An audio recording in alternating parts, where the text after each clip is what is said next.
Assalamualaikum warahmatullahi wabarakatuh. Alhamdulillahirabbil wassalatu wassalamu ala asrofil anbiya'i wal mursalin wa ala alihi washabihi ajmain. Senantiasa kita panjatkan puji syukur atas kehadirat Allah Subhanahu wa taala. Salawat serta salam semoga selalu tercurah kehadiran junjungan kita baginda Nabi Muhammad sallallahu alaihi wasallam. Nah, sekalian, pada kali ini kita akan menghabiskan pelajaran tentang Khitah Perjuangan Muhammadiyah. Kira-kira ada tiga khitah lagi. Yang pertama itu khitah ujung pandang.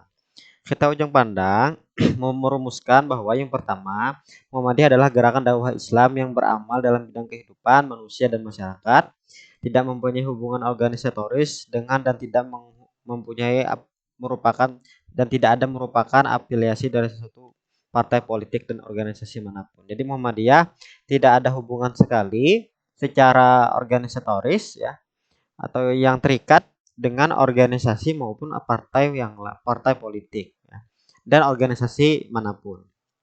Kemudian yang kedua, setiap anggota Muhammadiyah sesuai dengan hak asasinya dapat tidak memasuki atau memasuki organisasi lain ya. Jadi anggota Muhammadiyah mempunyai hak ya, boleh masuk dan boleh tidak masuk organisasi selain organisasi Muhammadiyah. Tetapi asalkan tidak menyimpang dengan anggaran dasar dan anggaran rumah tangga Muhammadiyah maupun peraturan yang lainnya ya, secara garis besar. Terus yang ketiga, untuk lebih memantapkan Muhammadiyah sebagai gerakan dakwah Islam, setelah pemilu 1971 Muhammadiyah melakukan amar ma'ruf nahi munkar secara konstruktif dan positif terhadap partai Muslimin Indonesia seperti halnya terhadap partai-partai politik dan organisasi lainnya. Terus yang keempat, untuk lebih meningkatkan partisipasi Muhammadiyah dalam pelaksanaan pembangunan nasional, maka pimpinan pusat Muhammadiyah untuk menggariskan kebijaksanaan dan mengambil langkah-langkah dalam pembangunan ekonomi, sosial, dan mental spiritual. Itu adalah Khitah ujung pandang. Kemudian Khitah Surabaya. Khitah Surabaya merumuskan yang pertama hakikat Muhammadiyah. Apa hakikat Muhammadiyah itu? Yaitu Muhammadiyah itu sebagai pertama gerakan ya dalam mengikuti perkembangan dan perubahan itu senantiasa mempunyai kepentingan untuk melakukan amar ma'ruf nahi mungkar. Ini adalah hakikat Muhammadiyah. Inti dari Muhammadiyah itu sendiri. Serta menyelenggarakan gerakan dan amal usaha yang sesuai dengan lapangan yang dipilihnya, yaitu masyarakat. Jadi lapangan atau objek atau tujuan dakwah Muhammadiyah adalah masyarakat. Sebagai usaha Muhammadiyah untuk mencapai tujuan, yaitu tujuannya apa? Menegakkan dan mentinggi agama Islam sehingga terwujudnya masyarakat Islam yang sebenar-benarnya. Nah, kemudian Muhammadiyah dan masyarakat. Sesuai dengan khitahnya, Muhammadiyah sebagai persyarikatan memilih dan menempatkan diri sebagai gerakan Islam amar ma'ruf nahi munkar di dalam masyarakat ya. Jadi tujuan dakwahnya adalah fokus dakwahnya adalah masyarakat. Nah, terus bagaimana caranya, yaitu membentuk keluarga dan masyarakat sejahtera sesuai dengan dakwah jamaah. Kemudian yang ketiga, Muhammadiyah dan politik. Di bidang politik, Muhammadiyah berusaha sesuai dengan khitahnya ya, dengan dakwah amar ma'ruf nahi munkar dalam arti dan proporsi yang sebenar-benarnya. Muhammadiyah harus dapat membuktikan secara teori dan secara konsep ya, secara operasional juga dan secara konkret real bahwa ajaran Islam mengatur kehidupan masyarakat dalam berbangsa dan bernegara. Dalam negara Republik Indonesia yang berpancasila Undang-Undang 1945. Jadi agama Islam juga mengatur masyarakat ya, dalam NKRI ya. Agar menjadi masyarakat yang adil makmur serta sejahtera material dan spiritual yang diridhoi Allah Subhanahu wa taala. Terus yang keempat, Muhammadiyah dan ukhuwah Islamiyah. Sesuai dengan kepribadiannya, Muhammadiyah akan bekerja sama dengan golongan maupun organisasi Islam yang lain seperti NU, Al-Irsyad dan sebagainya, guna dalam usaha menyiarkan dan mengamalkan agama Islam serta membela kepentingannya.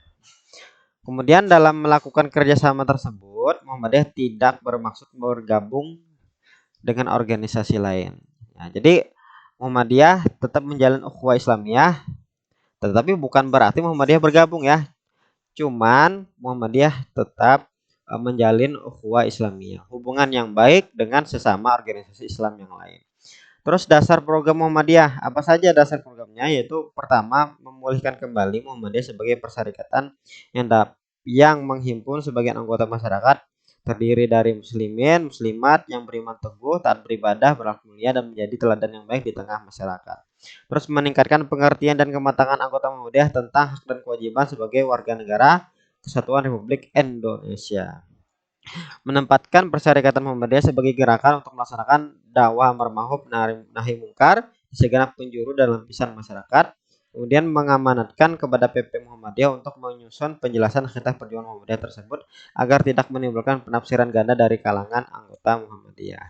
Kemudian yang terakhir.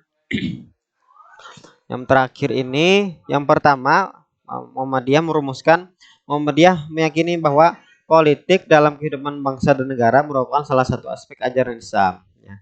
Jadi politik itu adalah salah satu aspek di ajaran Islam dalam urusan keduniawiannya, muamalah duniawiyah. Yang harus selalu dimotivasi, dijiwai dan dibimbing oleh nilai-nilai luhur agama dan moral yang utama. Oleh karena itu, sikap dan moral yang positif dari seluruh warga Muhammadiyah dalam menjalani kehidupan politik untuk tegaknya kehidupan berbangsa dan bernegara. Jadi dalam berpolitik harus menjunjung tinggi nilai-nilai luhur agama Islam. Kemudian Muhammadiyah meyakini bahwa negara dan usaha membangun kehidupan berbangsa dan negara baik melalui perjuangan politik maupun melalui pengembangan masyarakat pada dasarnya merupakan wahana yang mutlak diperlukan untuk membangun di mana nilai-nilai ilahiyah melandasi dan tumbuh subur bersamaan dengan tegaknya nilai-nilai kebersamaan, keadilan, perdamaian, ketertiban, keadaban untuk terwujudnya baldatun thayyibatun warabun ghafur. Kemudian yang ketiga, merumuskan bahwa Muhammadiyah memilih perjuangan dalam kehidupan berbangsa bernegara melalui usaha-usaha pembinaan dan pemberdayaan masyarakat guna terwujudnya masyarakat madani yang kuat sebagaimana tujuan Muhammadiyah untuk mewujudkan masyarakat Islam yang sebenar-benarnya. Kemudian yang keempat, Muhammadiyah mendorong secara kritis atas perjuangan politik yang bersifat praktis dan berorientasi pada kekuasaan untuk dijalankan oleh partai-partai politik dan lembaga-lembaga formal kenegaraan dengan sebaik-baiknya menuju terciptanya sistem politik yang demokratis, berkeadaban sesuai dengan cita-cita luhur bangsa dan negara. Kemudian Muhammadiyah senantiasa memainkan peran politiknya sebagai wujud dakwah amar ma'ruf nahi munkar dengan jalan mempengaruhi proses dan kebijakan negara agar tetap berjalan sesuai dengan konstitusi dan cita-cita luhur bangsa. Nah, jadi Muhammadiyah dalam hal ini ingin memberikan saran dan masukan kepada dalam suatu proses dan kebijakan negara. Kemudian Muhammadiyah tidak berafiliasi dan tidak mempunyai hubungan organisatoris dengan kekuatan politik dan organisasi manapun ya. Walaupun Muhammadiyah secara dalam politik juga berdakwah, tetapi bukan berarti Muhammadiyah itu ada hubungan dengan partai politik ya. Tidak. Jadi Muhammadiyah tetap independen, tidak ada hubungan dengan partai politik manapun ya, atau organisasi manapun. Kemudian yang ketujuh, Muhammadiyah memberikan kebebasan kepada setiap anggota persyarikatan untuk menggunakan hak pilihnya dalam kehidupan politik sesuai dengan hati nurani masing-masing. Jadi Muhammadiyah memberikan kebebasan kepada anggota untuk memilih siapapun yang ingin dipilihnya sesuai hati nurani masing-masing. Jadi tidak ada paksaan, kamu harus pilih ini, pilih si A, pilih si B, pilih si C. Tidak ada paksaan bagi anggota persyarikatan Muhammadiyah. Kemudian yang terakhir, Muhammadiyah meminta agar segenap anggotanya aktif dalam politik untuk benar-benar melaksanakan tugas dan kegiatan politik secara sungguh-sungguh dengan mengedepankan tanggung jawab, akhlak mulia, keteladanan dan perdamaian. Aktivitas politik tersebut harus dijalankan dengan upaya memperjuangkan misi persyarikatan dalam melaksanakan dakwah amar ma'ruf nahi munkar. Nah, aksi politik ini bisa jadi dalam hal bergabung dengan partai politik bisa juga, atau juga menjadi salah satu pengurus pengurus pengelola atau pengurus panitia pemilihan kan seperti KPU atau Bawaslu. Nah, itu adalah salah satu contohnya. Nah, bagi yang terjun ke politik praktis maka harus mengedepankan akhlak mulia, keteladanan dan perdamaian. Begitu juga dengan yang bergabung dalam penyelenggara pemilu ya seperti KPU dan juga Bawaslu harus juga mengedepankan tanggung jawab, akhlak mulia, keteladanan dan perdamaian. Nasrun minallahi wa batun qorib, fastabiqul khairat. Assalamualaikum warahmatullahi wabarakatuh.